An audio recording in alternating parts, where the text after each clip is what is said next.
mummy మనము daddy వచ్చినాక ఏడుకన్నా ఏడికోదాం exhibition అక్కడ గేమ్స్ ఆడుకుందాం ఇంకా రెస్టారెంట్ పోదామా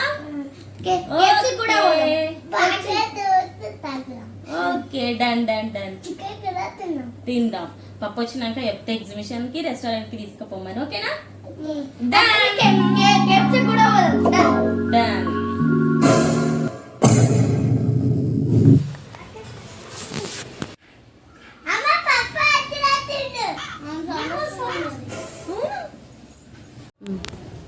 అట్లా కాదురా నా భార్య పాపం రెస్టారెంట్ పోదామని అడగదు ఒక మూవీకి వెళ్దామని అడగదు ఏం అడగదు అందరి భార్యలాగా కాదురా నా భార్య చాలా మంచిగా ఇంటికి పోదామంటే అమ్మ భయం అయిపోతుంది అమ్మ ఆఫీస్ ఇంత తొందరగా అయిపోయింది ఉంటానే అయింది నేను పిల్లలు తినేసినాము అంతా అయిపోయింది మా ఆయన అది ఇది అని ఏం సాధించాడు వాటర్ ఇస్తే వాటర్ తాగి గమ్మున వండుకుంటాడు వాటర్ ఇస్తే వాటర్ తాగి గమ్మున వండుకుంటాడు